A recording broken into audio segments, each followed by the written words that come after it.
I'm going to do a quick one because a thing happened on the way to the forum, and that is the narcissist in me wants to say he deliberately did this. He deliberately did this because I was at a Dota event and he thought I couldn't get him. Nikolaj Nyholm stood down as CEO of Astralis. Now, obviously, I've covered Astralis a lot down the years. They are one of the most busted brands in esports.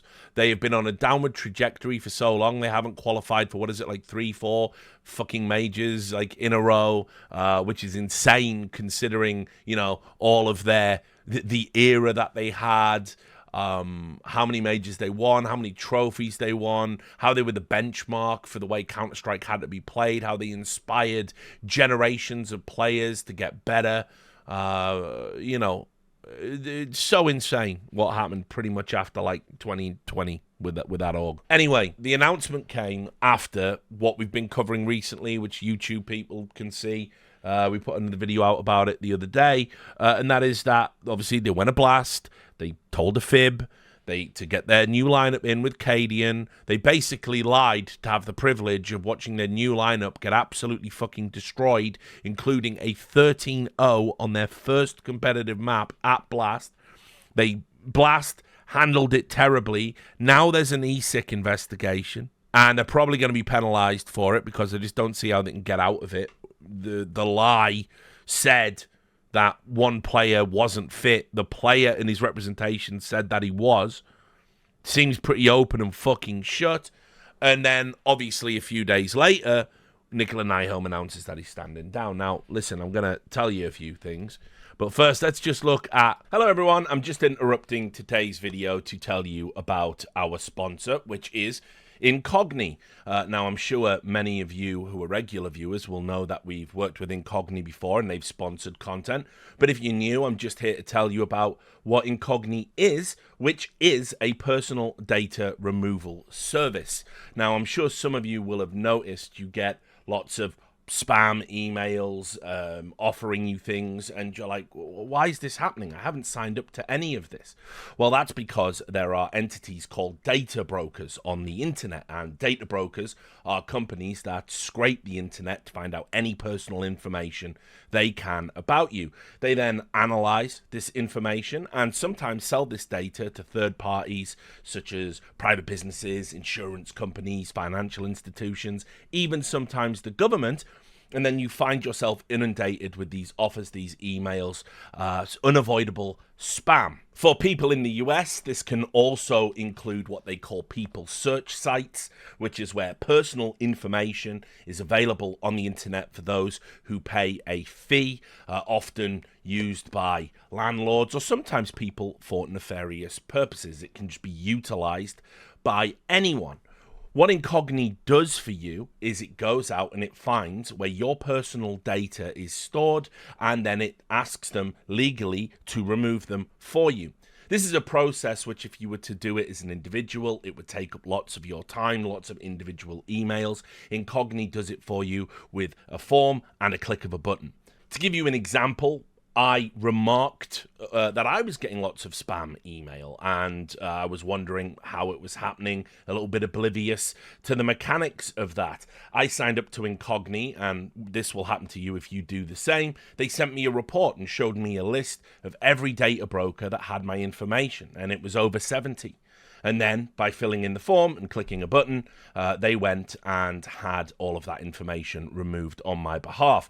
What you'll get once you do that is regular updates, which will look something like this, and they will continue to do it on your behalf and continue to prevent it to happen as long as you're using the service. So if you find yourself having a cluttered email, or you're worried about your information being publicly available if you live in the US, you should sign up to Incogni. And if you do, please use my referral code, which is incogni.com/Richard. If you do that, you will get a 60% discount on Incogni, which will make it just $5.99 for the annual plan. Anyway, thanks very much for supporting the channel by doing that, and let's get back to the video. The announcement was made on LinkedIn, on Astralis' LinkedIn page. It said Nikolaj Nyholm has stepped down from the role of CEO, returning to his role as a board member of Astralis and other outside projects. Jakob Hansen has accepted to step in as interim CEO, previously having held the role of CFO of Astralis since November 2019. Jakob is a strong candidate, possessing the qualifications and industry insights to operate Astralis in the upcoming period. And just like that, he was gone, right? Out the door. Now, what's strange about this, though, is when you go to the Astralis website, and remember, they were like a publicly traded company. Remember, they float in. They're generally good with doing press releases because you have to be like, transparent, explain everything you're doing. But in general, the one, if I had to give faint praise to Astralis, I'd say they've always been pretty good with a press release. It's not always, the contents aren't always truthful, but they do the press releases and they get them out. Sometimes they work against them. Sometimes they have to change them. Sometimes they just straight up delete them, as we've found. But, they generally get one out, right? They generally do it. And so I go to the Astralis place where you would usually find these like types of announcements, and this kind of thing.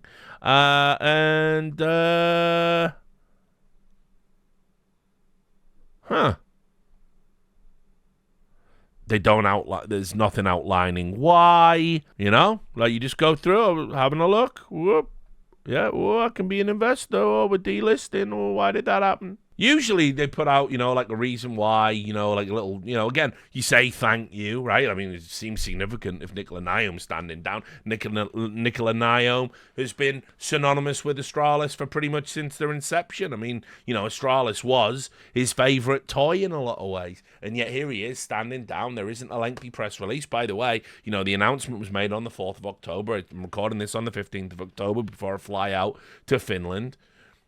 And still nothing.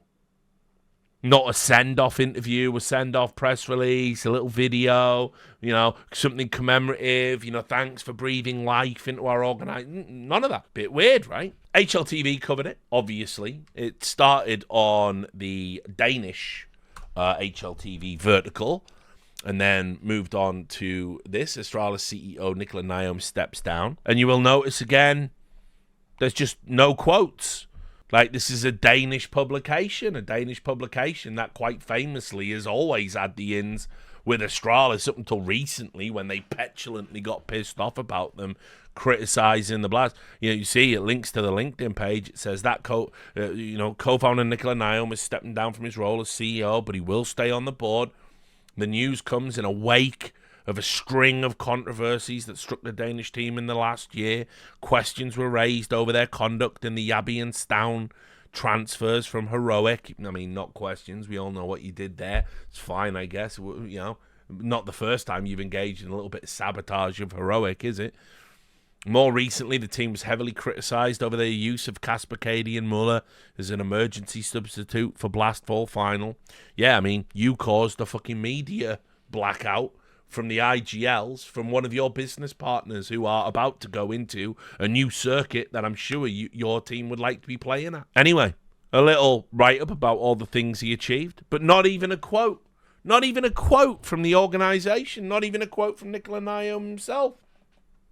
That's strange. This is not normally. This isn't how it works. You go to the Great One's Twitter. There it is. Now, the tweets are from 2021, but his bio, it's changed. And I can assure you, this is his last tweet. We should have been faster with the follow-up on Bro. That was it. He hasn't tweeted out. Thanks for all the memories. It was great to help build this. It's just weird. After all these years. After all this time. Now, I have a theory. I think it's a work. Because one of the things that we've always criticised Astralis for is that there's bad behaviour after bad behaviour, lie after lie, rule breaking after rule breaking, and no one is ever held accountable. Well, as I pointed out in previous videos, accountability usually looks like a senior person standing down. Right? That's how it works. As a CEO, to paraphrase Stringer Bell, the great Stringer Bell, who I'm sure Nikolaj Nyholm is a fucking admirer of. The CEO gets paid the big money because they're the ones that got to fall on their sword when shit goes wrong. And that's how it works. Yeah, makes total sense. You get paid the big money, but ultimately the buck stops with you. And too many failures, and you're out. You're out of that sweet, sweet executive fucking life. Gone. Bye. And so, there's two ways to interpret what's happened. And first is this. I'll also reference another great TV show. Back when Tony Soprano gave up being boss so Uncle Junior could have it, that was just because it was going to, avert any ramifications for it. But ultimately, Junior was the lightning rod, and Tony was the real guy running the shit. And, lo and behold, Nikolaj Nyholm stands down, goes onto the board. There's no big announcement, no big drama, no official press release. He stays on the board, though.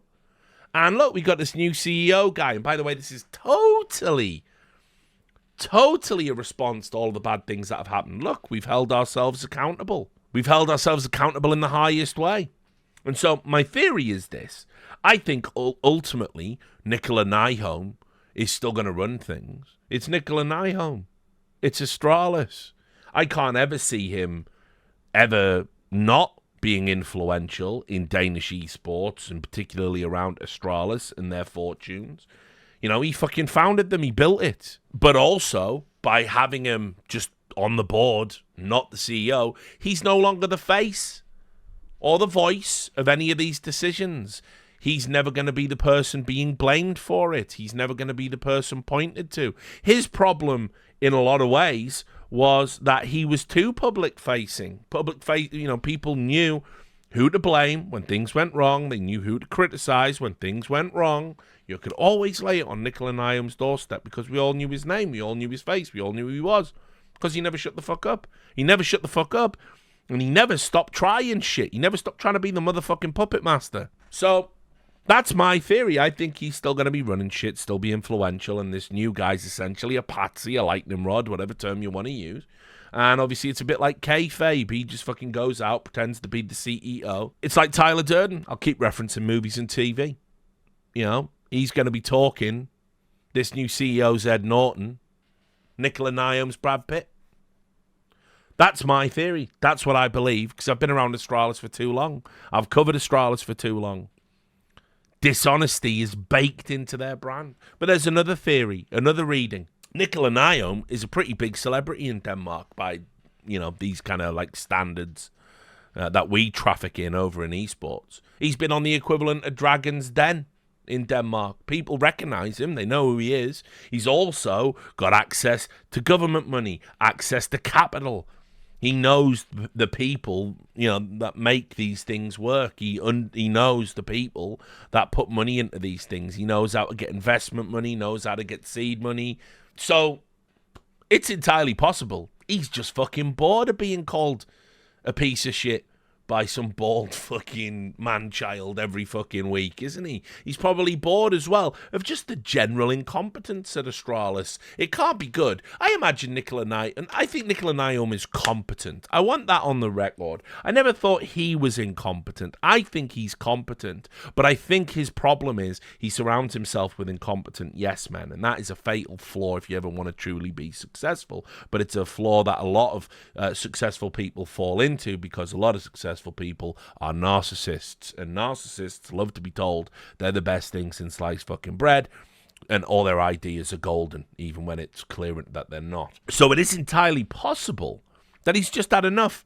He's surrounded by chucklehead management. He was the guy who brought Casper Hit in. What a fucking disaster that turned out to be. I was really impressed with Casper. He even talked about how seating arrangements on the team bus matter. In esports, blood. So, yeah, it is entirely possible he's just pissed off, and he's staying on the board because staying on the board means equity, and staying on the board means, you get a vote, you get a say, but I can imagine him getting bored of running this fucking team as well. My theory is he's going to stay in charge, but if he turned around and told me, nah, I've just had enough, I'd also believe him. But he's gone. Will we hear from him again? Will we hear about him ever again? Who knows? I imagine one day there's going to be a press release or a HLTV post, and it's just going to be somehow Nyholm has returned. That's what I think. After years of covering them, another film reference, I'm going to keep doing it. But it's crazy. Now, look, this is unrelated to the broader topic, but I'm going to just tack this on because I'll never miss an opportunity to shit on Astralis, and this references a previous video. You remember, because I'm so, like, you know, I'm such a hack fraud, I was able to get the official substitutes list for Astralis at ESL Pro League when they said it was totally inconceivable that they could have registered actual subs at Blast, and they must, due to an emergency, play with their new lineup. Yet the tournament previously, before they negotiated for Cadian, they registered 3 academy players, but they also registered their director of performance, or whatever fucking title he's got now, called fucking Casper Strauber, right? And he's the guy that had Device on HLTV, and he's the guy who fucking told all the lies. He was the guy that fully endorsed Device's IGL, which was a fucking disaster. And he was also registered as a sub. And I was like, well, that's just an insult to the academy player you could have had in place of you. But also, like, what a weird thing to do. What a weird thing to do. But anyway, I wanted to know if there was, like, maybe he was secretly good at the game, and like actually, you know, he was a dude who played, and it actually wouldn't be the worst if he played for you. So I went and remember he used the name Pivy, P1VI. Now I don't know if that's meant to be like player 1 Vi, Pivy, P1VI. I don't know. It's a shit name, isn't it? It's obviously his gamer name. And I went and I thought, like, I'll just have a look and see if he's played anywhere, you know. And lo and behold, he's got a Faceit account. Oh, okay. Right? So, listen. I'm not saying Faceit level's the be-all and end-all, obviously, right? I think my old account, Louise Hench, that I abandoned, was like a level 4 or a 5, back from when I used to play Faceit with the guys. I don't play the game. I don't give a fuck. So I went and had a look. This was his CSGO. And as you can see, he's level 1 with 670 elo and a 40% win rate over 279 matches, right? This is how he ended CSGO, right? Now, I'm going to be real with you. Level 1 is impossibly bad. Like, it's impossibly bad. It's like, you know, 3, 4, roundabout there, you're just kind of bad at the game, you know, slow reaction, shit PC, whatever it might be, you know, right? I don't even think you start at 1, right? You start at 4. There you go, right? So to get to level 1, the only people who get to level 1 are like griefers, people that want to like smurf against absolute shitters for fun. It's like you're inting. But obviously that'd be really bad if he was going around and inting in his games as a person associated with Astralis. Now, it's okay. We play CS2 now. Right? You can see he's got up to a lofty level 5, right? A lofty level 5 with nearly 1,200 elo across 414 games with a steady 50% win rate. But putting yourself down... This is going to really surprise you guys. That is still nowhere near pro level. Now, I'm pretty sure if you look at some of those games, you're going to see that he's playing with some people. And you're going to be like, what? But this is fine. All of which is to say, why would this guy ever fucking put himself down as a sub? Why would you do that? Why would that be allowed? Why would anyone think that's okay? Like, not even in an emergency, you would go with Rugger, which, by the way, was the whole problem at Blast, that you refused to do that. Rugger used to be a pro player. Pivy has never been a pro player. Do you know what this tells me? by him having his name down there. That honestly, he does have some insane, grandiose fantasy about like one day, like they're gonna get fucking absolutely ravaged by like some new COVID outbreak, and the only survivor's gonna be like Dever, and it's gonna be like 3 or 4 of the team, and he's gonna say like, oh man, all the academy players got fucking wiped. I'm the only one left. I'll have to be the 5th. And he's going to go in, and Astralis is somehow going to battle through, and he's not going to do good, but he's going to get like 10 kills, 12 kills, and everyone's going to go, wow, this Pivy's okay. Who's this Pivy? And he's going to go, it was I, Casper Strauber, the whole time. And this is ridiculous. And it's just fucking ridiculous that you would do this and put yourself down. And as I said, personally, I think this is an absolute diabolical endorsement of CS2. If somebody can go from being an actual level 1 face-it player in CSGO to being level 5 in CS2, there you go, guys. I'm with you now. The game's shit. He's a bad player being propped up by Subtick, which is bad for reasons I can't explain because I'm a moron and I don't know what Subtick is. But Subtick is surely to blame. You were right, Reddit. Anyway, I had to tack that bit on at the end to really just like stretch this out for the YouTube monetization. Because in the absence of Astralis or Nikolaj Nyholm saying anything, there really isn't anything more to add except, you know, it's a sad day for me. Nikolaj Nyholm stepping down as CEO. It's always good to have him as a sparring partner out there. I'm really going to push when I get back from Espoo. I promise I won't call it Espoo on broadcast. I know it's Espo. Espo. Because they say it like that, don't they? That's how Finnish people talk. I'm going to push to try and get Nikolaj Nyholm to come on the podcast that I haven't done an episode of in about 6 months. I'm going to try. It would bang. And I honestly think it would be a lot of fun. As I said, when I had a beer with him, we understood. We understood the game. It was like having a kick around with the Germans in World War One. It's Christmas Day. Oh ja, kommt hier, Engländer, kommt hier. You spielen gern Fußball, ja? Spielen gern Fußball. Here, mate. Crikey, I think... Crikey. Don't even know that's age year appropriate.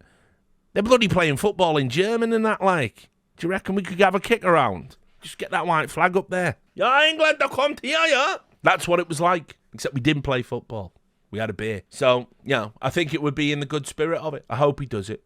We need answers. The world needs answers. I need answers. But yeah, rip to a real one, I guess.